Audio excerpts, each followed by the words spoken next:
Hi, and welcome to the new Penetrator Firmware 26. I am Piero, Technical Director of SecPoint, and I'm going to show you the new features of this firmware. The first and most evident one can be seen on the home page, where we have added new charts with important information about the Penetrator unit. We have information about scans, about vulnerabilities, and also about user logins. All charts can be customized with color and different refresh rates.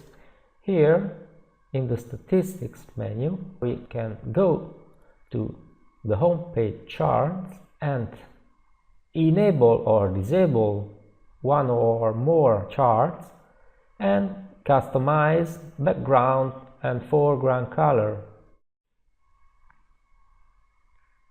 We can also change the refresh rate. When we have done, we click OK. We then turn back to the home page and our charts will be updated. Then we can move the charts by simply dragging and dropping to the new position.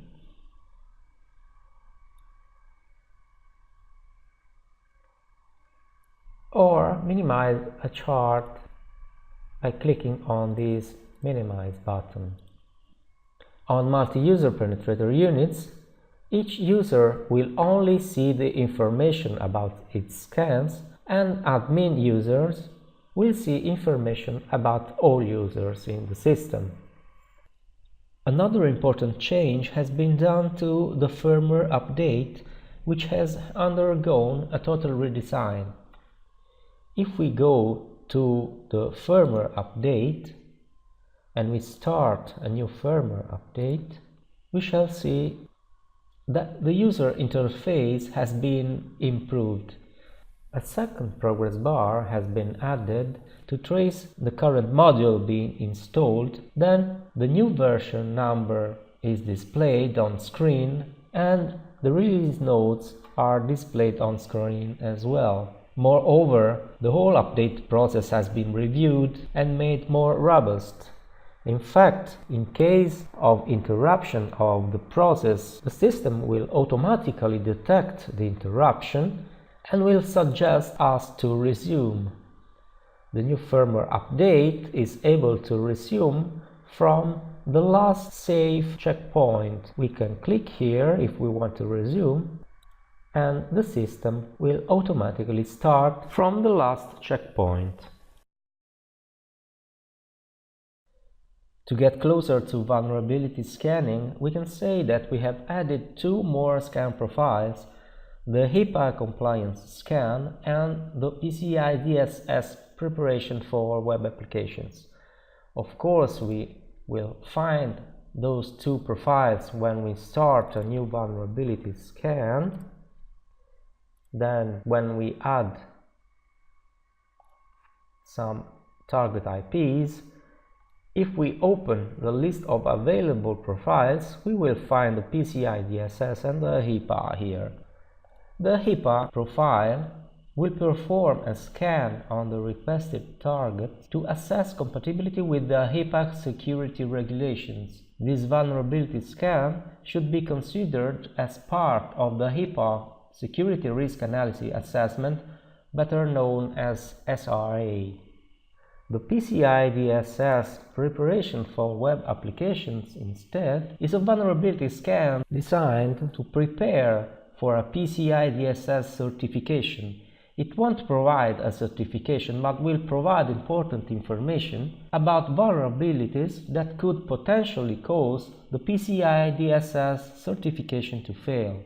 For each of these profiles, when every target IP in a scan is audited with the same profile, the Penetrator will automatically generate a customized report with an extra page containing detailed information about the scan profile.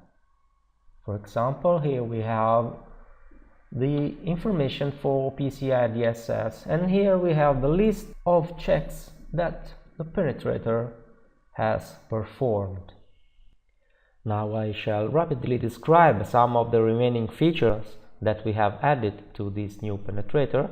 For example, here on the right side we have separated the system statistics from the user statistics, so we can see that we have a certain number of concurrent scans, which is depending on the license of our penetrator. Then we have the total scans left to my account. We have the scans completed on the system and the scans completed by my account, and so on. This area is only visible to administrator users. Another interesting function is the function that allows to download multiple reports in a single file. We can choose the date from and to, then we can choose which users we want to download the report for, and then we can download all reports to a single file. Administrator users can download reports for all users, and non-administrator users can only download reports for themselves. Then we have in the scheduled scans a new and improved user interface.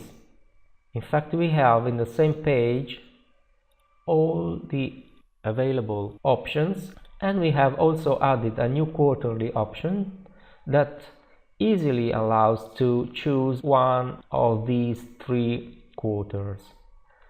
Then if we go, for example, to the list of scheduled scans, we see that the time is displayed in a 24-hour format, but if we want, we can change it. If we go to the date and time, we find this new combo box which allows us to change to 12 hours format. And now we see the time in the new format. For a detailed description of the features of this new firmware, you can read the release notes document, which can be downloaded from our website. It's all for now. Thank you and see you next time. Bye bye.